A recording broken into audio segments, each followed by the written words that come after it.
It's time for a sewing tag, this or that.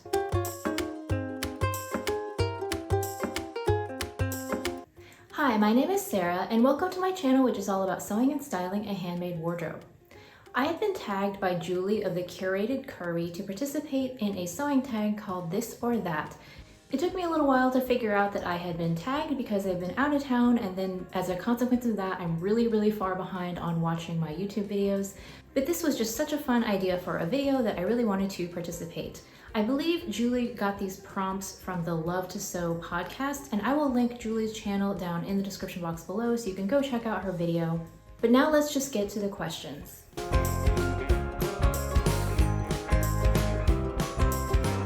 The first topic is about sewing prep.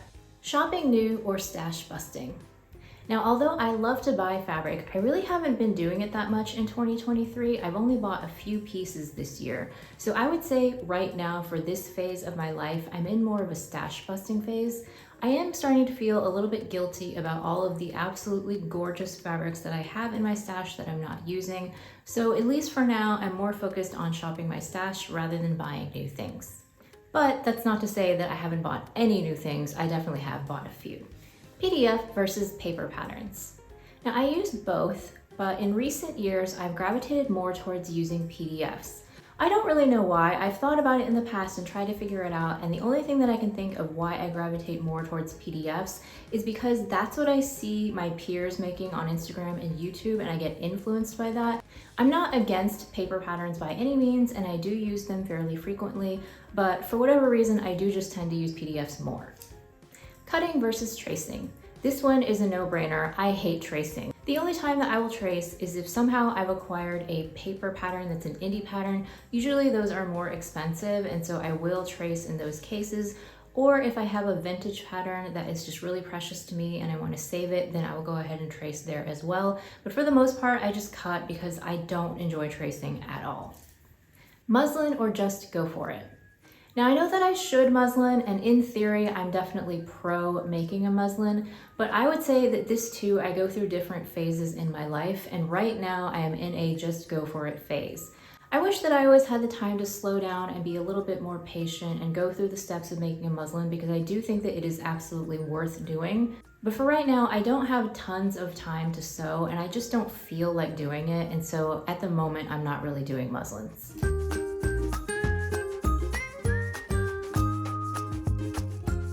Topic number 2 is all about fabric. And the first question is in-store shopping or online shopping? I am an online shopper. I'm lazy, I don't like leaving my house, I like sitting at my desk and scrolling through websites and picking out what I want and then just having it show up on my door. What can I say? I would probably be more interested in in-store shopping if I had a nice fabric store nearby. Pretty much the only thing I have access to is Joann's, and Joann's is fine, but we all know that it's not the best quality. And other times when I've been traveling, I have to admit that I went to New York City and we were near Mood and I was too scared to actually go in and buy anything. All this stuff is on rolls and you have to ask if you want to see something up close. And I was just way too intimidated by all of that. So for whatever reason, I will say that in-person shopping can be a little bit anxiety provoking for me. So I would rather just sit at home at my leisure and I can just scroll and take as much time as I want before I decide to click buy. Knits versus wovens. So I've said this for a long time and I think it's still true. I really enjoy sewing with wovens more, but I prefer to wear knits. I have a pretty casual lifestyle and I like feeling comfortable, so I think that's why I enjoy wearing knits so much. But there is just something about sewing a crisp, freshly pressed garment that I really get a lot of joy out of, with fabric that behaves itself, that doesn't shift too much. So I do think that I still prefer to sew with wovens. Tumble dry versus hang dry. When I get a new piece of fabric, I will wash it in the washing machine and then tumble dry it in order to pre-shrink it. But after that, I do not dry my clothes in the dryer ever. I only wash on a delicate cycle and then hang to dry. That's just how I roll. Rotary cutter versus scissors. I am a rotary cutter gal.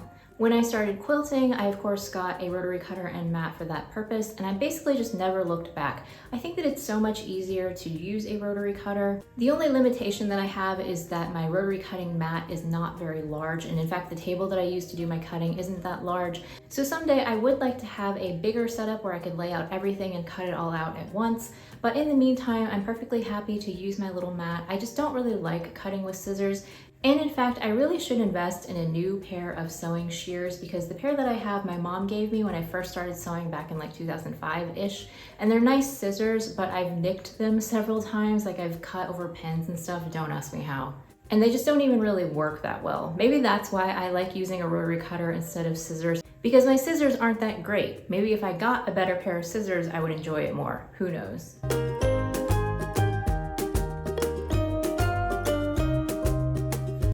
Topic number 3, clothing construction. Follow instructions or wing it. Now, I would love to be able to follow the instructions from start to finish, but I'm just really bad at it. I don't know why. I do usually start reading the instructions and going along following the steps, but in the middle, at some point, I usually decide that I just know what I'm doing and I don't pay attention to the instructions anymore. And occasionally this has come back to bite me because I might miss something and then go back and be like, oh yeah, I was supposed to put this zipper in like 3 steps ago or whatever it is. And then I have to unpick.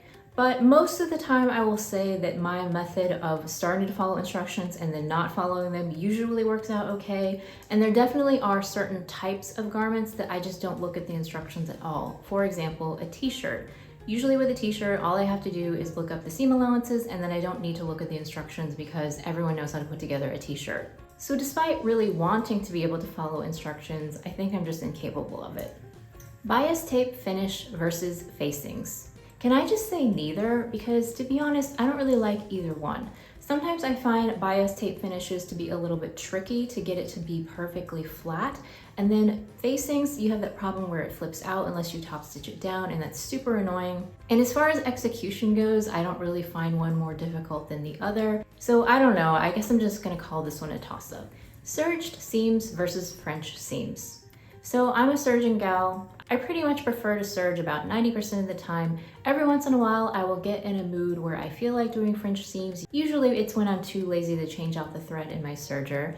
But sometimes there's like a specialty fabric or something that I feel like it would be better served with French seams. So I'm not opposed to doing them, but most of the time I just feel like serging is fine. Button fly versus zip fly. I prefer a button fly because my zipper foot on my machine is terrible. It's so bad that I don't even really bother using it. If I'm doing a zip fly, most of the time you don't need to get super close to the zipper. So in that case, I just use my open toe walking foot and it works okay. I won't say it works great, but it's better than using the zipper foot. I also just have this kind of irrational, or maybe it is rational, fear of sewing over a metal zipper, probably because early on in my sewing journey, I did do that a couple of times and my needle shattered and like almost poked me in the eye. So if I'm making jeans or something, I will do a metal zipper, but if I had a preference, I would prefer a button fly. Just a side note, that's why you don't really see me make a lot of garments that have zippers, because my zipper foot absolutely sucks. Buttons by hand or machine sewn. Machine sewn all the way. Like, it took me forever to figure out how to use my machine to sew on buttons. I think it was another one of those irrational fears that I was scared that I was going to shatter the button or something. But once I figured out how to do it properly, I've never looked back. It is so much faster and easier to sew buttons on by machine than it is to do it by hand. So machine all the way.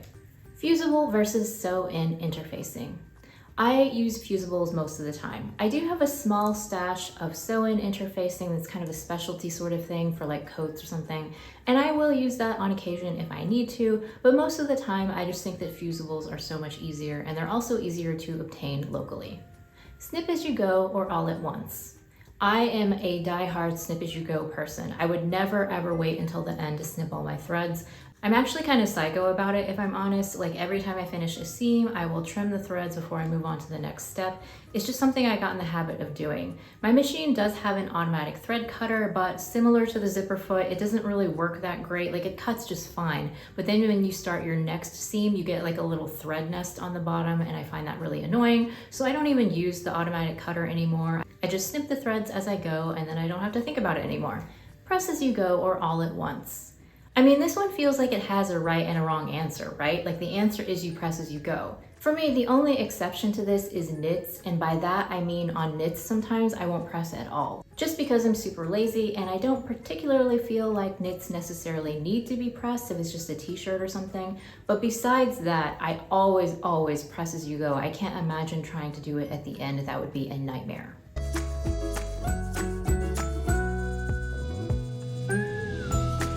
Topic number 4 is sewing habits.